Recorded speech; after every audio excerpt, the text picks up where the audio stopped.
जैसे आप पैसे कमाना शुरू करेंगे तो उसको बजट कैसे करें, सेव कैसे करें, उसको इन्वेस्ट कैसे करें, ये एक बहुत इंपॉर्टेंट क्वेश्चन बन जाता है। मनी मैटर्स की पूरी सीरीज में अक्सर लोग इसी में मात खा जाते हैं। वो सही से बजट नहीं कर पाते, लोन ले पड़ते हैं, लोन के चंगुल में फंस जाते हैं, and then the next thing you know, आपकी आमदनी तो अच्छे से बढ़ रही है लेकिन आपके खर्चे उससे भी ज्यादा तेजी से बढ़ रहे हैं, and you can't get to financial stability. Budgeting का एक बहुत सिंपल रूल है 50-30-20। आपने इस रूल के बारे में सुना होगा, जल्दी से बता दूंगा जिन्होंने नहीं सुना है। वो ये बोलती है कि जैसे ही आपकी आमदनी आती है उसको आप 3 भाग में बांटेंगे। 50% आपकी जरूरतें, आपकी नीड्स, ये वो खर्चे हैं जो आपको करने ही है जिंदा रहने के लिए। आपका रेंट होगा, आपका ईएमआई हो गया, खाने पीने का खर्चा हो गया, बिजली पानी का खर्चा हो गया, ट्रैवल का मतलब पेट्रोल का खर्चा हो गया। ये सारी जरूरत की चीजें, इनके बिना आप जिंदगी जी नहीं सकते। 30% आपकी इच्छाएं, आपके डिजायर्स, आपकी वांट्स। तो आप फोन खरीदना चाहते हैं, बेझिझक खरीदिए। आप वेकेशन करना चाहते हैं, बेझिझक करिए। आप पार्टी करना चाहते हैं, घर पे खाना बुलाना चाहते हैं, जो करना चाहते हैं करिए। इस 30% के दायरे के अंदर अंदर करना है। एंड दिस इंश्योर्स कि आप 20% जो बाकी का बचा हुआ है उसको इन्वेस्ट कर रहे हैं अपने फ्यूचर सेल्फ की तरफ, लेकिन आज की जिंदगी भी जी रहे हैं। अक्सर ये बोलता हूं कि क्या फायदा कि आप 50 या 60 साल की उम्र में करोड़ों के रुपए के साथ होंगे लेकिन दांत नहीं है, चलने के लिए टांगे नहीं है, हाथ नहीं है। That is not an enjoyable life. मैं नहीं बोल रहा हूं कि 50-60 में आपके साथ ये सब हो जाएगा, but the larger point is कि जिंदगी आज भी तो जीनी है ना दोस्त, आज भी तो मजे करने हैं। तो you can easily do that to the 50-30-20 rule. But ये रूल बहुत लिमिटिंग है क्योंकि आपकी पूरी जिंदगी सिर्फ इसी रूल के हिसाब से नहीं चल सकती। जैसे जैसे आपकी आमदनी बढ़ेगी, आपकी उम्र बढ़ेगी, आपकी रिस्पॉन्सिबिलिटीज बढ़ेंगी, आपको इस रूल को भी बदलना पड़ेगा। And how to do that is a very interesting approach.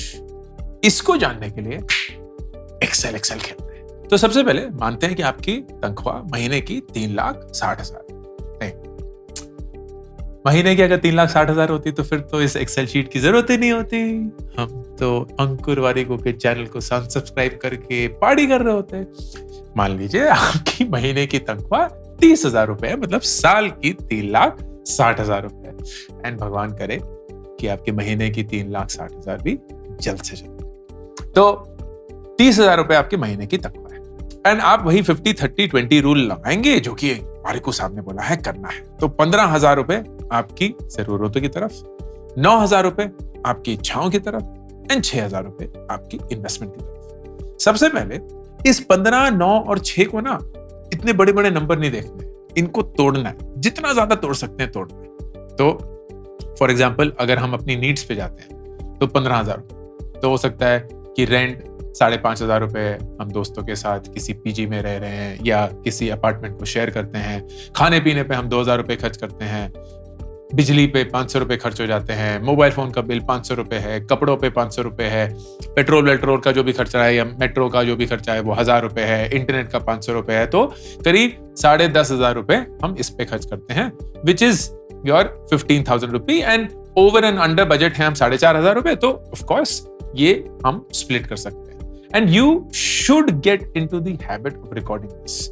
मैं बहुत कम उम्र से ये सारी चीजें रिकॉर्ड करता आ रहा हूं कि कितना पैसा कहाँ गया, कैसे गया। तो ये मैं सारा थ्योरी के हिसाब से नहीं बता रहा हूँ, वाकई में मैंने अपनी जिंदगी में किया है, and I can tell you it works. कि जैसे ही आप हर एक चीज को अकाउंट करना शुरू करते हैं, देखना शुरू करते हैं ना, इट मेक्स अ डिफरेंस। ये ना ही सिर्फ पैसे को लेकर है, ये हेल्थ को लेकर भी है। मैंने फैट फ्री एट 43 वाला जो वीडियो बनाया था उसमें देखा होगा आपने कि एक पूरे साल हर रोज मैंने अपने वेट को मेजर करके उसको रिकॉर्ड किया। हर हफ्ते अपनी पूरी बॉडी मेजरमेंट्स, चेस्ट हो गया, वेस्ट हो गया, बाइसेप्स हो गई, थाइस हो गई, वो सब कुछ किया, फोटोग्राफ्स ली, so that it gives you a sense of progress. And आपको ये भी पता है कि आप कैसे लीड कर रहे हैं, कैसे आपके नंबर्स चेंज हो रहे हैं। सेम थिंग आप अपनी वांट्स के साथ भी करेंगे। तो फर्ज करिए 9,000 रुपए जो आपकी वांट्स का बजट है, उसमें से आपने गाड़ी या बाइक खरीद ली है, मतलब ईएमआई पे ले लिया, तो 3,000 रुपए उसका ईएमआई जा रहा है। आपने फोन भी ईएमआई पे ले लिया तो 1,500 रुपए उसका फोन जा रहा है। आप 500 रुपए अपनी वेकेशन की तरफ कुछ जोड़ते हैं ताकि हर 6 महीने में या हर 12 महीने में आप एक वेकेशन छोटी सी ले पाएं। कपड़े आप खर्च करते हैं तो 500 रुपए उसमें जा रहे हैं, बाहर आप खाते हैं 500 रुपए उसमें जा रहे हैं, तो आप 6,000 रुपए इसमें भी खर्च कर रहे हैं। बाकी 3,000 रुपए आप अंडर बजट है, तो आप ये 3,000 रुपए वापस कहीं जोड़ सकते हैं। यू कैन से नहीं यार, ₹500 में क्या ही होगा, मैं वेकेशन के लिए 3,500 रुपए हर महीने सेव करने के लिए तैयार हूं, ताकि 6 महीने में I get about 20-25,000 rupees saved and फिर एक अच्छी सी डोमेस्टिक वेकेशन कर सकते हैं। इन्वेस्टमेंट्स में आप वही जो 6,000 रुपए है, तो उसमें से आपका प्रोविडेंट फंड में कितना जाता है, अगर आप पीपीएफ अलग से करते हैं, EPF I am assuming cut के आएगा, तो ये 30,000 रुपए जो है ये इन हैंड आपकी सैलरी है, तो पीपीएफ कट के आएगा, जो ईपीएफ होगा आपका एम्प्लॉय प्रोविडेंट फंड, अगर आप एक ये एम्प्लॉयड है। इंश्योरेंस में आपका कितना जाता है, इमरजेंसी फंड की तरफ आपने कितना सेव किया हुआ है, एफडी कितनी है, म्यूचुअल फंड में कितना डालते हैं, स्टॉक्स खरीदने नहीं चाहिए लेकिन अगर आप खरीदते हैं तो कितने हैं, रियल एस्टेट में कितना है, गोल्ड में कितना है, क्रिप्टो में कितना है, अगर आप इन्वेस्ट करते हैं, ये सारी चीजें and then you add up to whatever that number is. अब ये तो हुआ बेसिक स्ट्रक्चर, लेकिन ये स्ट्रक्चर होना बहुत जरूरी है, तो इस एक्सेल शीट को आप डाउनलोड कर सकते हैं, you can use it to maintain your records. The interesting thing becomes जब अगले साल आपकी तनख्वाह बढ़ती है, क्योंकि अगले साल जब आपकी तनख्वाह बढ़ेगी एंड वी विल अज्यूम कि लेट्स से 10% से बढ़ेगी, तो वो जो एक्स्ट्रा आपको 3,000 रुपए मिले हैं उसको कैसे बांटना है? शुड दैट आल्सो बी 50-30-20 के रेशियो में? Because if that is happening then आप एक बहुत बड़ी गलती कर रहे हैं। वो गलती ये है कि जैसे जैसे आपकी इनकम बढ़ेगी आप अपनी जरूरतों को भी बढ़ा देंगे and that should not be the case. हमारी जरूरतें if you really think about it दोस्तों लिमिट में रहनी चाहिए, क्योंकि ऐसा नहीं है कि अगर हमने दुगनी सैलरी बनाना शुरू कर दिया है तो हमने दुगना खाना शुरू कर दिया। ऐसा नहीं है कि अगर हमने दुगनी सैलरी कमाना शुरू कर दिया है तो हम दुगने घर में रहने शुरू कर दें। All of this should not grow at the speed of your income. तो जितनी जरूरतों को आप अपने दायरे में रखेंगे, इच्छाओं को वैसे ही रखेंगे, लेकिन इन्वेस्टमेंट पे ज्यादा फोकस करते रहेंगे ना, तो धीरे धीरे जैसे आपकी तनख्वाह बढ़ेगी आपका इन्वेस्टमेंट कॉर्पस बढ़ेगा, आप फाइनेंशियली सिक्योर होना शुरू हो जाएंगे एंड अगर सब कुछ सही रहा तो आप जल्दी रिटायर भी कर सकते हैं। All of this requires the discipline of looking at the 50-30-20 rule differently. कैसे? ऐसे। तो लेट्स अज्यूम कि अगले साल आपकी स्टार्टिंग सैलरी जो थी वो 3,60,000 थी और आपको फिर एक इंक्रीमेंट मिली 10,000 रुपए, 10% की, तो आपकी सालाना 36,000 से इंक्रीमेंट होगी। अब इसका मतलब 3,000 रुपए महीने। And what you will do is you will actually split this 3,000 in the reverse ratio.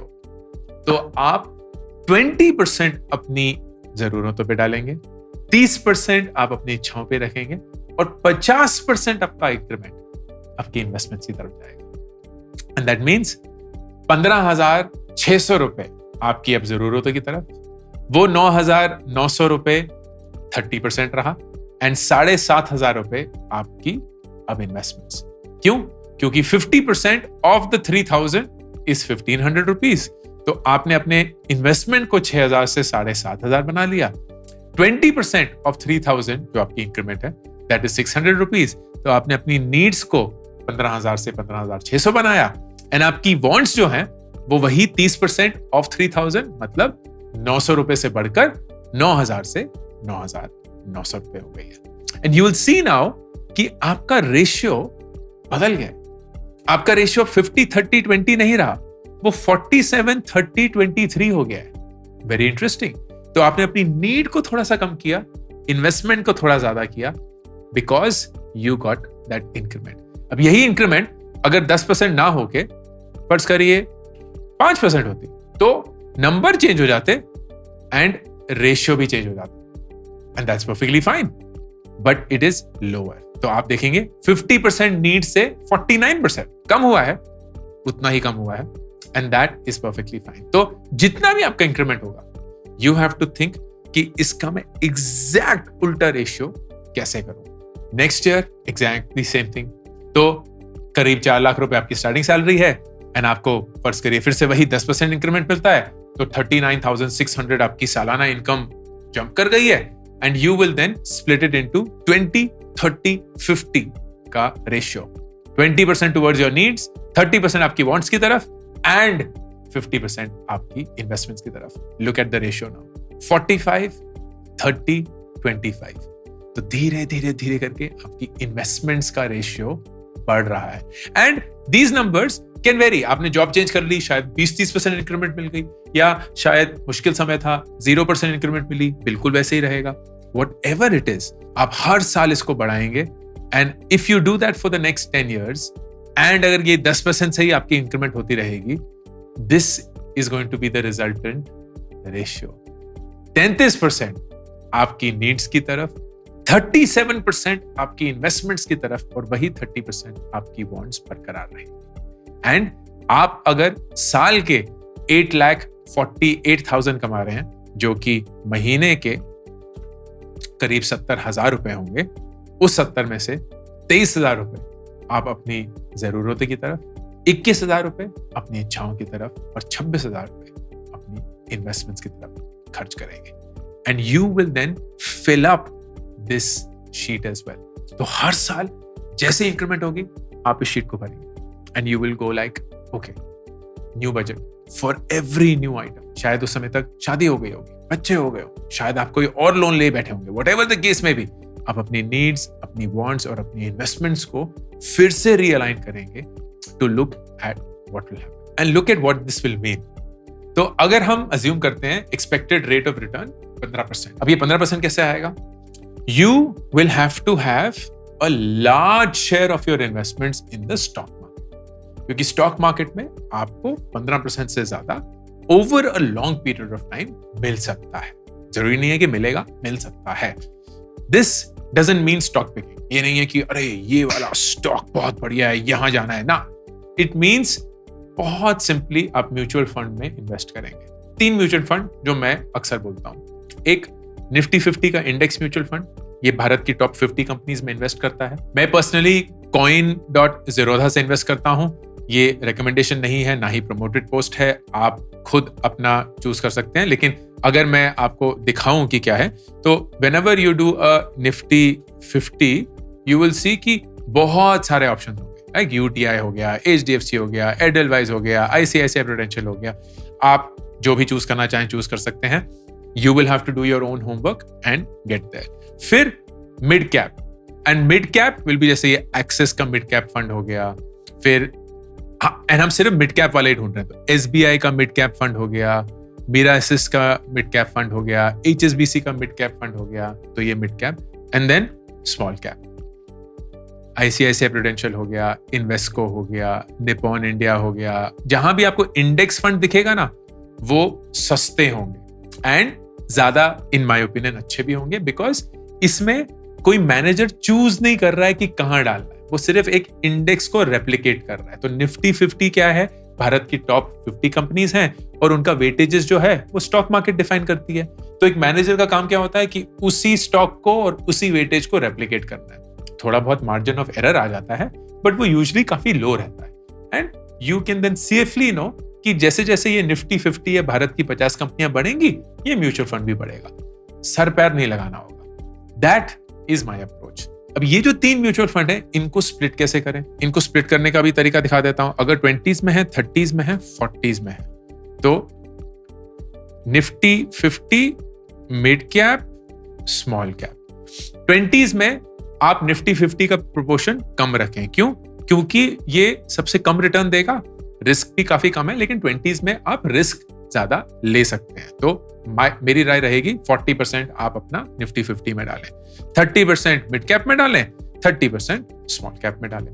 अब जब 30s में आ जाएंगे तो थोड़ी रिस्पॉन्सिबिलिटी बढ़ गई है, रिस्क लेने की क्षमता थोड़ी घट गई है, तो आप इसको 50% रखें, इसको 30% रखें, एंड स्मॉल कैप से आप 20% लाएं फ्रॉम 30%। अगर आप 40s में हैं तो रिस्क लेने की क्षमता और कम है, एंड आपको एक थोड़ी सी स्टेबल रिटर्न भी चाहिए, तो you should keep 60% here, you should keep 30% here, and यहां 10%। This is how at a very broad level, keeping in mind very very generalist views of age, आप ऐसे अपने म्यूचुअल फंड को स्प्लिट कर सकते हैं। ऑन एन एवरेज, ये long term की बात बता रहा हूं, लॉन्ग टर्म, 1-2 साल की बात नहीं है, 5-10 सालों की बात बता रहा हूं। On a long term basis Nifty 50 आपको करीब 13% देगा, मिड कैप आपको करीब 15% देगा, एंड स्मॉल कैप आपको करीब 18% देगा। विच मीन्स अगर आप ऐसे इन्वेस्ट करेंगे तो ये देखिए, this is how your average return will look like. तो अपने इस रेशियो में यू विल गेट अराउंड 15%, इस रेशियो में यू विल गेट अराउंड 14.6, इस रेशियो में यू विल गेट अराउंड 14.1। मान के चलते हैं कि आपको 15% मिलेगा प्री टैक्स। इन्फ्लेशन मान के चलते हैं करीब 6%। टोटल इन्वेस्टमेंट आपने 10 साल में इसी मैथ के अकॉर्डिंग, जहां आपने 30,000 रुपए की कमाई से शुरू किया था, 10 साल में आप करीब 70,000 रुपए की कमाई तक पहुंचे हैं। 10 साल के अंदर आपने इन्वेस्टमेंट करी होगी करीब 17 से 18 लाख की, एंड उस 10 साल के बाद आपकी वो इन्वेस्टमेंट 34 लाख रुपए हो चुकी होगी, जिसकी इन्फ्लेशन एडजस्टेड हैसियत या औकात, क्योंकि इन्फ्लेशन की वजह से पैसे का दाम घटता है, मतलब अहमियत या वैल्यू घटती है, will be around 20 lakh rupees. In other words, 10 साल के अंदर आपके बैंक में 34 लाख रुपए होंगे, लेकिन उसकी हैसियत जो होगी वो 19 लाख रुपए होगी आज के पैसे के हिसाब से। पर 10 साल में तो कुछ होगा नहीं। 20 साल के अंदर देखिए, आपके पास 1.5 करोड़ रुपए होंगे बैंक में, एंड उसकी अहमियत करीब 50 लाख रुपए। 30 साल बाद आपके पास 6 करोड़ 75 लाख रुपए होंगे बैंक में, जिसकी औकात 1 करोड़ 18 लाख की होगी आज के पैसे के हिसाब से।